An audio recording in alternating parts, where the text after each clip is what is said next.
Hello, I'm Rack Cross, the Development Services Coordinator for the City of Kingsport, and I also serve as the Project Manager for the Kingsport Birding Trail. And I wanted to give you an update on all the activity that's happening on the Kingsport Birding Trail these days. First, an introductory statement. Whether you're a first-time bird watcher or a seasoned birder, the Kingsport Birding Trail is a great outdoor activity that will connect you with our local natural heritage. From what I'm learning, people come from all over to enjoy. Here in the foothills of the Great Smoky Mountains, we've got beautiful forested woodlands as well as a diversity of habitats that attract different types of birds. Dr. Fred Alsop of East Tennessee State University biology staff, he said of Kingsport that we are a treasure trove of diversity, both of habitat and of bird species, and he indicated that even a novice birder could identify over 100 species in just a year's time. Kingsport Birding Trail is a series of drive-to locations spread throughout the city so that you have convenient access and plenty of parking to these natural areas that attract different types of birds. In our online brochure, which is much like the one I'm holding now, you can find that at www.kingsportbirdingtrail.com. You'll find not only the map that I just showed you, but also a list of the sites, as well as a short checklist of the birds you can look for while you're there. Also, the Tennessee Conservationist magazine also featured an article on the Kingsport Birding Trail this month, and within that article you can see that the plans for the Kingsport Birding Trail are to continue to expand as well as become a model for other communities to start their local birding trails. I happen to know that the state birding trail is underway, and our state ornithologist, Scott Summershoe, will be launching that soon, and it will involve lots of the state properties, including wildlife management areas and state parks. And he thinks that the local birding trail is a good addition and also a connector to the state properties that will be highlighted on the state birding trail. Also this year we had a teacher's workshop featured in the State Environmental Conference that was held at Meadowview Conference Center in March of this year.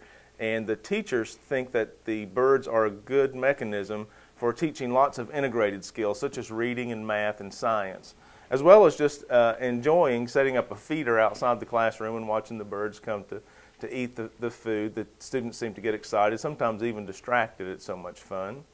Also, you're invited to come out to a Fun Fest bird walk. Those are going to be held the first Saturday, July 13th, kicking off at 8 a.m. at Bays Mountain Nature Center. That's going to be a 1-hour bird walk, easy, slow walking, lots of good birds up there at Bays Mountain, including the scarlet tanager. He's worth getting out of bed for. He's a striking neotropical bird. And they usually nest up there, and most years we do get a good look right along the lake shore of the scarlet tanager. Then Wednesday of the same week, that would be the 17th at 8 a.m., we're going to have a bird walk along the green belt. We're going to meet at East Stone Common Shopping Center beside PetSmart.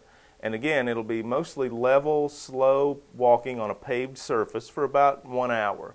So we may walk 1 to 2 miles at a slow pace on a paved surface. So wear comfortable shoes. Bring binoculars if you have them. They're not required, but they will enhance your experience bird watching there on the trail.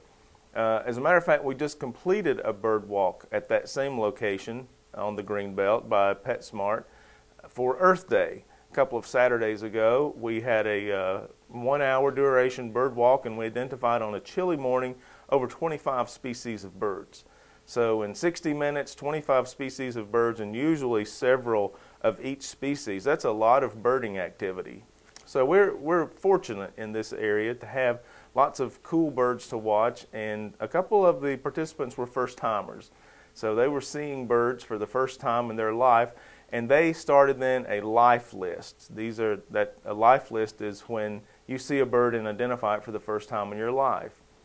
To encourage listing and participating in the Kingsport Birding Trail, we're also going to kick off a certificate award program. So when you reach a particular number of species of birds identified in Kingsport and you submit that to the Kingsport Birding Trail, you'll be rewarded with a certificate. So there will probably be an initial level of 10 species identified, and from there It may go to 50 and then 100 and 150, so on. There'll also be a certificate that you can earn every year. Every year that you identify 100 species of birds or more in Kingsport, you can qualify for that 100 bird certificate. So I want to encourage everybody to at least notice the birds that we're blessed with here in this area. It could go a long way in offsetting what scientists are talking about now, that nature deficit disorder. It's an outdoor activity that puts you out there again within your natural heritage, walking, noticing things for about an hour. So could also go to the health of our region. So it's a lot of fun. Basically, it's free. The only stop along the Kingsport Birding Trail that charges admission is Bays Mountain. It's a nominal $3 per car fee. And on some days, the fee is waived, such as the Fun Fest Bird Walk. There'll be no charge at the gate for any of the Bays Mountain activities during Fun Fest. So come on out and enjoy a free time.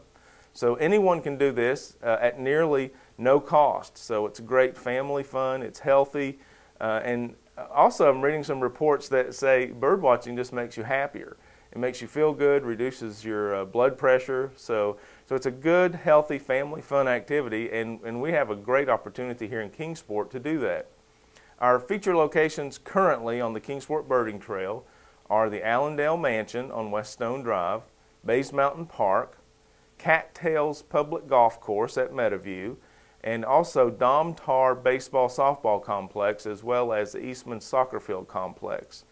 Fort Henry Dam is a TVA property, but they are a partner with the Kingsport Birding Trail, and that's a fantastic stop to go see some birds out there on the lake, and then below the dam on the river and the trees that line the river. There's a great blue heron rookery or nesting colony. That's always a spectacle.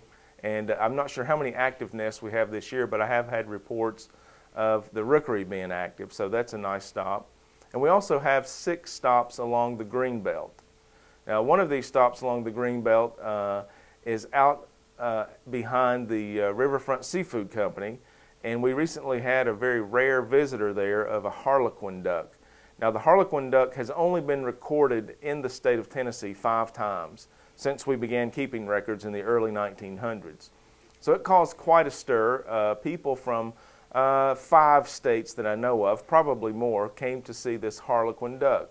The restaurant owner, Wayne Michele, told me that he estimated there were over 1,000 people that came to see the duck, and that he thought he sold 200 plates of food to people that had come just to see the duck. So it had a very positive impact on his business. He also spoke very highly of the bird watchers. He mentioned to me that these were the type of people that were more likely to pick up a piece of trash rather than litter. And the neighbors there along the river also indicated that they didn't have any issues with the bird watchers that came in such big numbers to see that bird. We've had some other rarities in the area over the years. We've had actually the state record high count for snowy egret, which was 4, down on the river around the Ridgefields Bridge area. We've had lark sparrow, white pelican, and several others. So you never know what kind of vagrant bird is going to stray in here. And we also have some, as I mentioned before, the neotropical migrants. They come back up in the spring and nest and raise their young and then migrate back down south in the fall. So they're kind of transient. We do have some beautiful residential birds you see year-round, including the blue jay and the cardinal. We have actually the American goldfinch year-round, but he changes colors. He kind of changes clothes in the fall, and instead of that bright lemon yellow male, he becomes a very drab brown, kind of a khaki color, and you wouldn't recognize him unless you kind of were studying a field guide.